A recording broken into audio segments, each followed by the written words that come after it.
última lección del libro de Romanos. La justicia rechazada por los judíos. Romanos 9, 11. 1.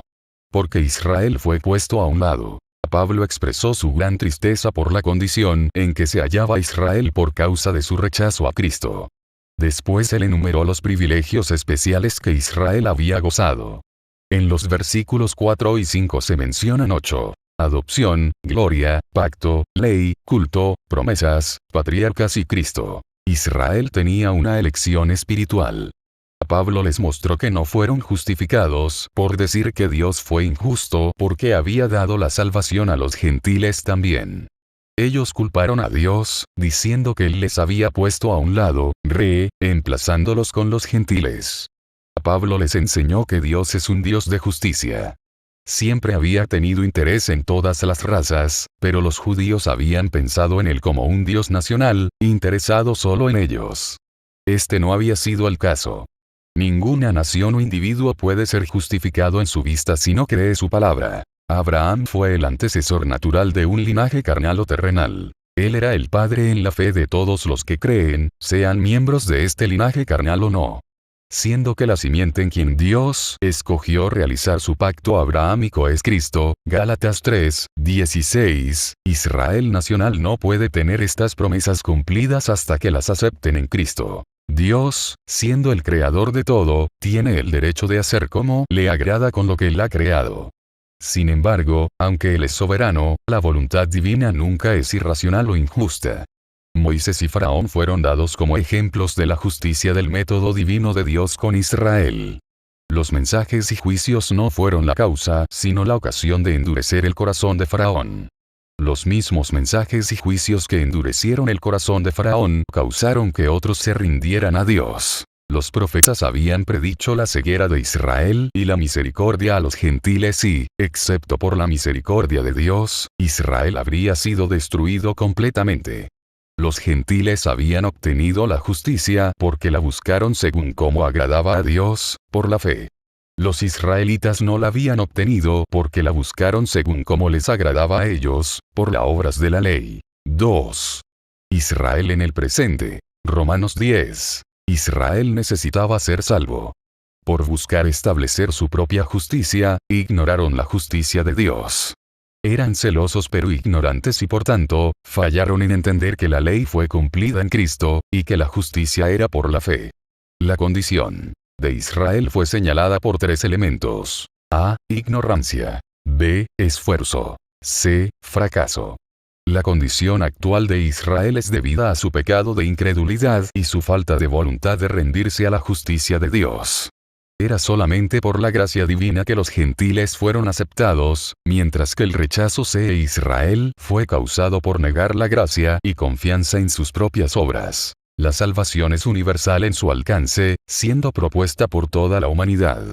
El mismo Señor es Señor de todos y es rico para con todos los que le invocan.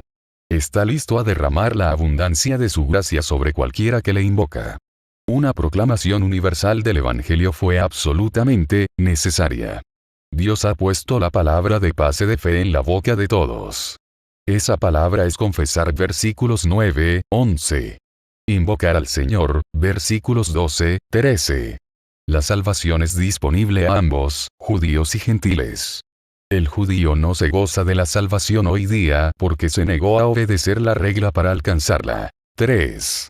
El futuro de Israel. Romanos 11. La ceguera parcial de Israel sucedió por causa de su incredulidad. La nación había sido advertida pero dieron oídos sordos a todos los profetas de Dios. Son llamados ramas del buen olivo. Pablo les explicó que Dios había injertado la rama del olivo silvestre, los gentiles, en la raíz del buen olivo. Así, los gentiles no podían jactarse contra los judíos porque, como él dijo a los gentiles, no sustentas tú a la raíz, sino la raíz a ti. Es claro que si Dios no perdonó a las ramas naturales, pero las echó, no tendrá paciencia para siempre con la rama silvestre si llegara a ser culpable de la misma ofensa. Versículos 17, 24. Israel todavía será salvo. Dios guardará su pacto. Versículos 27, 29. Su misericordia será manifestada. Versículos 30, 32. Su gloria será magnificada. Versículos 33, 36. Note la advertencia dada por Pablo. Él advirtió a los gentiles contra jactancia, orgullo, presunción. Los judíos eran el canal de bendición a los gentiles, y no los gentiles a los judíos. Sobre este punto, los gentiles deben tener un sentido de respeto profundo por Israel. Ve la justicia manifestada en la vida diaria. Romanos 12, 16. Empezando con el capítulo 12, Pablo dio muchas exhortaciones prácticas acerca del vivir como cristiano. Estas exhortaciones tocan casi cada aspecto de la vida. El vivir como cristiano es simplemente ser un cristiano y portarse como tal en cada parte de su vida. Las palabras así que relaciona toda esta súplica por la vida cristiana práctica al argumento de los capítulos previos, la salvación por la gracia. 1. Bosquejo de los 5 capítulos. A la vida cristiana en relación al cuerpo cristiano. Romanos 12. Ve la vida cristiana en relación al Estado. Romanos 13. C. La vida cristiana en relación a los deberes especiales. Romanos 141, 15, 13. De conclusión. Romanos 15, 14, 16, 27. 1. Expresión de sentimientos personales. Romanos 15, 14, 33, 2. Saludos. Romanos 16, 1, 23. 3. Palabras finales y bendición. Romanos 16, 24, 27. 2. Romanos 12. A conformidad a la voluntad de Dios, versículos 1, 2. Las misericordias de Dios en la provisión de la justicia en Cristo tenían el propósito de guiar a la consagración de vida y al servicio. Pablo se refiere a ambos, el cuerpo y la mente. El cuerpo debe ser ofrendado. Así, una persona no será conformada al mundo. El entendimiento debe ser renovado. Así, una persona será transformada. El uso de ciertas palabras en estos dos versículos es muy significante. 1. Presentar. La palabra presentar es la misma palabra usada en el capítulo 6. Quiere decir sujeción completa a Cristo. 2. Ser formado. Esta palabra quiere decir no ser formado al molde del mundo. 3. Transformado. Quiere decir transfigurado. 4. Renovación. Esta palabra es usada solamente en un lugar más, Tito 3, 5. Quiere decir, reformar. La frase sacrificio vivo hace contraste entre la dedicación del cristiano y los sacrificios agonizantes del Antiguo Testamento. He aquí una vida completamente dedicada a Cristo. La frase culto racional enfatiza el hecho de que es la única cosa razonable por hacer. Pues, Jesús nos hizo y nos compró, por derecho de creación y redención. La única manera posible de conocer la perfecta voluntad de Dios y entrar en una vida de servicio es por dedicación completa a esa voluntad. La consagración completa probará que la voluntad de Dios es buena, agradable y perfecta. Ve la comunión con los creyentes, versículos 3, 13. El servicio cristiano en relación a la iglesia exige humildad. La iglesia es el cuerpo de Cristo. Somos muchos miembros, con funciones diferentes. Los servicios diversificados serán hechos como una expresión de agradecimiento a Cristo. Sé nuestro comportamiento hacia otros, versículos 14, 21. El servicio cristiano en relación a otros y a la sociedad, exige el amor. Somos exhortados a una fidelidad amorosa hacia todos los hombres. Hay una exhortación especial a la clemencia benigna. Dios pagará con venganza. El hombre debe servir con amor. La palabra fingimiento en versículo 9, quiere decir hipocresía en el versículo 11, la frase ferviente en espíritu quiere decir hirviendo con calor. 3. Romanos 13. El servicio cristiano exige sumisión en relación al gobierno. El cristiano es un ciudadano así como es un miembro de una iglesia. Esto exige obediencia a los poderes temporales, el pago de todo lo que debe y el cumplimiento de la ley de amor, en la luz del inminente y gran evento de la venida del Señor. El gobierno humano representa la autoridad divina. Cuando una persona resiste la ley, resiste a Dios. La súplica aquí es para una buena ciudadanía. La ley de amor de Dios es la seguridad de una vida que cumple la ley. El amor cumple la ley y un cristiano amará a su prójimo y vivirá en paz con todos. Pablo exhortó que sean vigilantes, despiertos y sobrios. En consideración de la proximidad de la venida del Señor, debemos vestirnos del Señor Jesucristo y no proveer para los deseos de la carne. 4. Deberes especiales. Romanos 14, 1, 15, 13. Hay ciertos deberes bajo circunstancias especiales que tienen que ser recordados.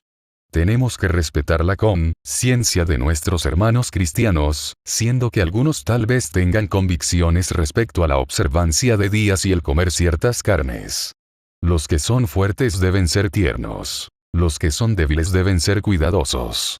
No debemos agradar a nosotros mismos, sino seguir el ejemplo de Cristo de agradar a nuestro prójimo, viviendo en tal armonía que podamos glorificar a Dios y gozarnos con agradecimiento que todos, judíos y gentiles, han sido traídos a Cristo. Los temas siguientes son tratados en esta parte de la epístola. ¿Es la persona que come solo verduras más agradables a Dios que la persona que come carne?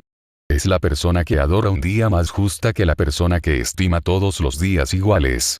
¿Separa la muerte a una persona de Dios? La respuesta a todas estas preguntas es un definitivo no.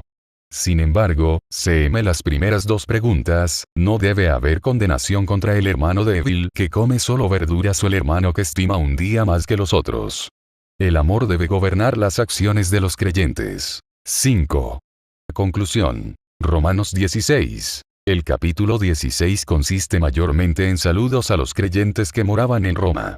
Es muy interesante estudiar esta lista y notar el comentario que Pablo hizo acerca de cada uno.